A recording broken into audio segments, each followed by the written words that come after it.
Welcome back to my channel study for students में आप सभी का बहुत बहुत स्वागत है। आज हम आपके लिए लेके आए हैं राज्य शैक्षिक अनुसंधान एवं प्रशिक्षण परिषद की तरफ से पठन अभियान गतिविधि पत्रक है आपका 40 और आज की डेट है आपकी 7 मार्च 2022 और ये हमारे क्लास 6 to 8 के स्टूडेंट्स के लिए। यहाँ पे आपको हमेशा की तरह अपना नाम फिल करना है, यहाँ पे अपने क्लास टीचर का नाम फिल करना है। तो चलिए स्टार्ट करते हैं। स्टोरी हमें मतलब जो सिक्किम की स्टोरी इसमें रीड करनी है, जिसमें हमें ये बताया गया है कि दिल्ली को हमें सिक्किम से कैसे जोड़ सकते हैं, कि दिल्ली की जो स्टूडेंट्स है वो सिक्किम को जाने, उसके बारे में बहुत सारी बात तो पता होनी चाहिए दिल्ली के स्टूडेंट्स के लिए। तो चलिए स्टार्ट करते हैं। यहाँ से स्टार्ट है। रंगीन मछली और मछुआरा। एक रंग बिरंगी मछली है और मछुआरे के बीच की सिक्किम की लोक कथा है ये। तो इसके बारे में हम पढ़ेंगे। भारत की विविधता में एकता का उत्सव मनाने और उसे सुदृढ़ बनाने यानी कि मजबूत बनाने के लिए देश में एक भारत श्रेष्ठ भारत अभियान चलाया जा रहा है। इस कार्यक्रम के तहत राष्ट्रीय राजधानी दिल्ली को सिक्किम से जोड़ा गया है। ये जो एक्टिविटी आप कर रहे हैं इसके मतलब इसमें जो सिक्किम के बारे में हम पढ़ रहे हैं इसलिए पढ़ रहे हैं क्योंकि इसमें भारत जो है वो श्रेष्ठ भारत अभियान चलाया गया है और कार्यक्रम के तहत राजधानी दिल्ली को सिक्किम से जोड़ा गया है। तो बच्चों आज हम इसी राज्य की एक लोक कथा को पढ़ते हैं। चलिए स्टार्ट करते हैं। तेंजिंग छोटा ही था जब उसके पिता घर छोड़कर निकल गए थे। एक दिन उसकी माँ ने कहा, बेटा आज शाम के लिए घर में चावल का एक दाना भी नहीं है, जाओ और तीस्ता नदी से कुछ मछलियाँ पकड़ लाओ। माँ की बात मानते हुए तेंजिंग डलिया उठाए मछली पकड़ने निकल पड़ा। तेंजिंग एक लड़के का नाम है, ठीक है। भगवान का नाम लेकर उसने डलिया यहाँ वहाँ डालना आरंभ किया यानी कि शुरू किया। अचानक एक छोटी रंगीन मछली उसके हाथ लगी जो अन्य से बिल्कुल भिन्न किस्म की थी। काफ़ी सारी मछली उसने पकड़ी होंगी, लेकिन वो जो मछली उसके पास आई वो बिल्कुल अलग थी। सुनहरा रंग, लाल आँखें और कई रंगों से भरी उसकी पूँछ ने उसका मन इतना मोह लिया कि उसे अपने घर में रखने की चाह हुई। वो इतनी सुंदर लग रही थी मछली कि उसका मन उसको रखने का मन किया उसका। याक उसने कानों में आवाज़ आई, मुझे छोड़ दो, मैं जीवन भर तुम्हारा उपकार नहीं भूलूंगी। उसके पास एक आवाज़ आती है कि मुझे छोड़ दो, मैं जीवन भर तुम्हारा उपकार नहीं भूलूंगी। टोकरी में मछली को मचलते देखकर उसने कहा, अगर मैं तुम्हें छोड़ दूंगा तो अपनी माँ को क्या दूंगा और फिर आज हम क्या खाकर अपनी रात गुजारेंगे, ये उसने बोला। मछली बोली, तुम साहसी लड़के हो, कुछ और अधिक मेहनत करोगे तो ज़्यादा सफलता मिलेगी, तुम अधिक से अधिक मछलियाँ पकड़ लोगे। मुझे छोड़ दो मेरे भाई, अगर मैं समय पर घर नहीं लौटी तो मेरे माता पिता बहुत परेशान हो जाएंगे, इसलिए मुझे छोड़ दो। मछली की बात सुनकर उसके मन में मछली के लिए दया आ गई। वह सोचने लगा कि उसे यदि अपने माँ बाप से बिछड़ने का दुख हुआ तो वह इस पाप का भागीदार होगा। मछली को भी वह दुख ना हो जो उसके पिता से बिछड़ने के कारण उसे हो रहा है। ये बात मन में आते ही वह नदी की ओर लौटा और उस सुनहरी रंगीन मछली को नदी में छोड़ दिया। तेंजिंग टोकरी में अन्य प्रकार की मछलियों को लेकर घर लौटा। रात को माँ का परोसा खाना भी उससे अच्छा नहीं लगा। अब सपने में भी तेंजिंग ने उसी सुनहरी मछली को देखा। सुबह होते ही तेंजिंग डलिया और टोकरी लेकर नदी की ओर निकल पड़ा। नदी में पहुंचने पर उसने डलिया पानी में डाली। इतने में उसे लगा कि एक सुनहरी मछली पानी में उछलते हुए उसी की ओर आ रही है। उसे एक आवाज़ सुनाई पड़ी, क्यों भाई, तुम्हें शायद पता नहीं मैं नदी के राजा की बेटी हूँ। ठीक है, आगे रीड करते हैं। उसके बाद जब मैंने अपने माता पिता से तुम्हारी कृपा से जीवन दान मिलने की बात कही तो वे बहुत खुश हुए और उन्होंने तुम्हारे लिए एक उपहार भेजा है। तेंजिंग ने उपहार की पोटली लेकर धन्यवाद दिया। घर पहुंचकर माँ को मछली की दिए उपहार की पोटली देकर सारी बात बताई। माँ ने बेटे की बात सुनकर पोटली खोली तो देखा उसमें मोती की सुंदर माला और सुंदर सुंदर सीपियों के हार थे। उपहार को देखकर माँ का मन बहुत प्रसन्न हुआ। माँ कहने लगी, कितने सुंदर है ये सब, मछली को हमारा धन्यवाद कहना, लेकिन इतना ध्यान रखना हम मेहनत कश लोग हैं, हमें मेहनत का ही खाना चाहिए, दूसरों की संपत्ति का लालच नहीं करना चाहिए।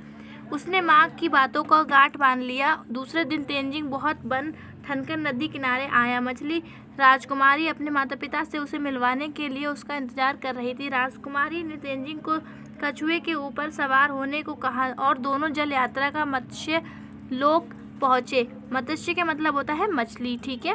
राजा ने अपनी बेटी को जीवन दान के लिए तेंजिंग का आभार व्यक्त किया। तुम्हारे स्वभाव और एहसान से हम बहुत प्रसन्न हैं, इसलिए बोलो तुम हमसे क्या चाहते हो। पेट पालने के लिए मछली पकड़ने आपके इलाके में आना पड़ता है। आप मुझे अपने यहाँ मछली पकड़ने की अनुमति दे दो तो बड़ी कृपा होगी। तेंजिंग के सरल और संतोषी स्वभाव को देखकर राजा बड़ा खुश हुआ। तुम्हें हमारे इलाके में आकर मछली पकड़ने की इजाज़त देता हूँ, पर तुम हमारे यहाँ आए हो तो खाली हाथ नहीं जा सकते। यह लो हमारी ओर से उपहार में मिले हीरे मोती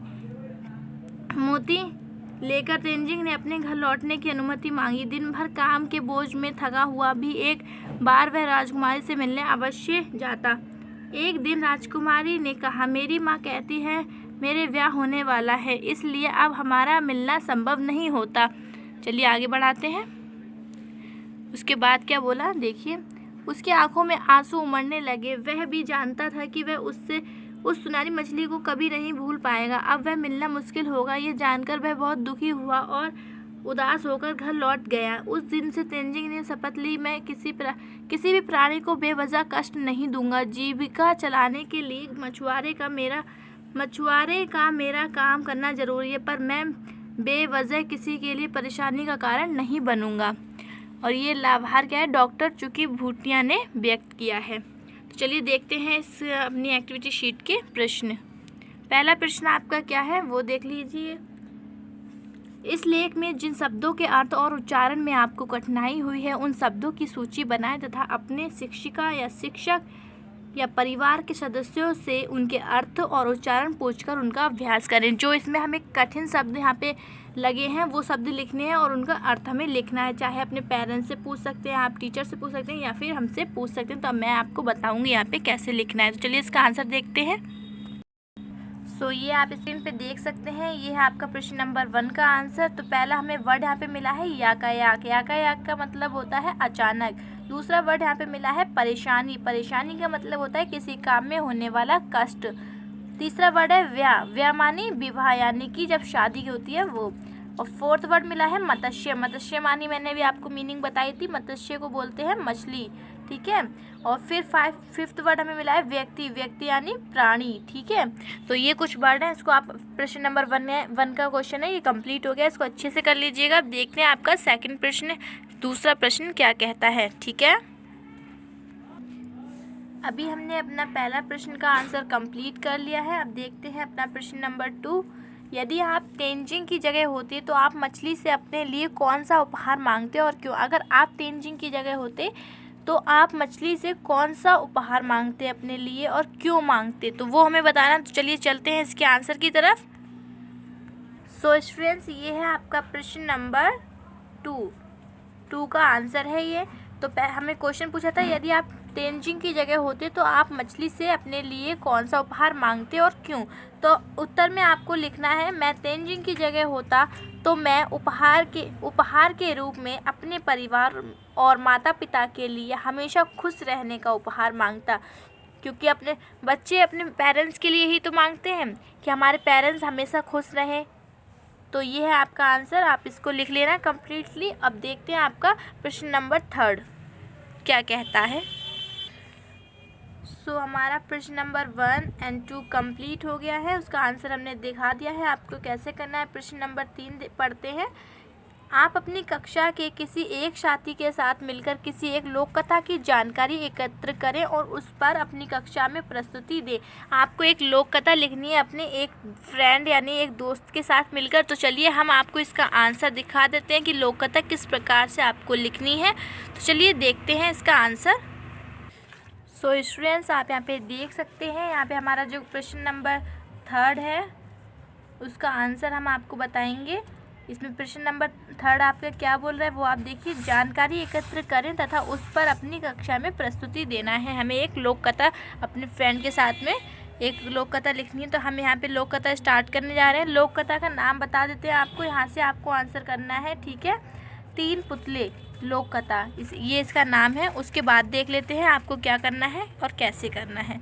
थोड़ा सा आपको देख सकते हैं, ये जो स्क्रीन पे लिखा है आपको कम्प्लीटली इसको लिख लेना है, अच्छे से लिखना है अपनी नोटबुक में, और फिर अपने टीचर से इसको चेक करवाना है। कोई प्रॉब्लम है तो आप अपने कमेंट कर सकते हैं, ठीक है। तो यहाँ पे देखिए महाराजा चंद्रगुप्त का दरबार लगा हुआ था। महामंत्री चकर ने दरबार की कार्यवाही कर रहे थे। महाराजा चंद्रगुप्त को खिलौने का बहुत शौक था। एक दिन एक सौदागर आया और कुछ नए खिलौने लाया। सौदागर ने अपनी पिटारी में से 3 पुतले निकालकर महाराज को दिए। पहले पुतले का मूल्य 1 लाख मोहरें बताई, दूसरे का मूल्य 1000 मोहरें बताई और तीसरे का मूल्य केवल 1 मोहर है। देखने में कोई अंतर नहीं लगा, फिर मूल्य में इतना अंतर क्यों? इस प्रश्न ने चंद्रगुप्त को बहुत परेशान कर दिया। उन्होंने अपने गुरु और महामंत्री चकरने से पूछा। चकरने पुतलों को बहुत ध्यान से देखा और दरबान को 3 तिनके लाने, ठीक है, 3 तिनके लाने के लिए बोला। क्यों बोला वो आप देखिए, यहाँ पे आज्ञा दी। 3 तिनके आने पर चाकरने ने पहले पुतले के कान में तिनका डाला। सबने देखा कि तिनका सीधा पेट में चला गया। थोड़ी देर बाद पुतले के होंठ हिले और फिर बंद हो गए। अब चकरने ने अगला तिनका दूसरे पुतले के कान में डाला। इस बार सब ने देखा कि तिनका दूसरे कान से बाहर आ गया और पुतला ज्यों का त्यों रहा, मतलब जैसा था वैसा ही रहा। अब चाकरने ने तिनका तीसरे पुतले के कान में डाला। सब ने देखा कि तिनका पुतले के मुंह से बाहर आ गया और पुतले का मुंह एकदम खुल गया। पुतला बराबर हिल रहा है, जैसे कुछ कहना चाहता हो, ठीक है। उसके बाद आप यहाँ पे देख सकते हैं क्या हुआ वहाँ पे। तो यहाँ पे है, राजन चरित्रवान सदा सुनी सुनाई बातों को अपने तक ही रखते हैं और उनकी पुष्टि करने के बाद ही अपने मुंह खोलते हैं। यही उनकी महानता है। पहले पुतले से हमें यही ज्ञान मिलता है और यही कारण है कि इस पुतले का मूल्य 1 लाख मोहरें हैं। कुछ लोग सदा अपने में ही मगन रहते हैं, हर बात को अनसुना कर देते हैं और उन्हें अपनी वाह की कोई इच्छा नहीं होती। ऐसे लोग कभी किसी को हानि नहीं पहुंचाते। दूसरे पुतले में हमें यही ज्ञान मिलता है, ठीक है, और यही कारण है कि इसका मूल्य जो है वो 1000 मोहरें हैं। और कुछ लोग कान के कच्चे और पेट के हल्के होते हैं, कोई भी बात सुनी नहीं कि सारा दुनिया में शोर मचा दिया। इन्हें झूठ सच का कोई ज्ञान नहीं है, बस मुंह खोलते रहते हैं। मतलब यह कारण है कि इस पुतले का मूल्य केवल 1 मोहर है। तो आई होप आप लोगों को ये कहानी समझ आई होगी। अगर आपको समझ आई हो तो हमारी एक्टिविटी शीट यहाँ पे कंप्लीट होती है। वीडियो को लाइक कीजिएगा, चैनल को सब्सक्राइब करना ना भूलें। मिलते हैं अगली वीडियो में, बाय बाय।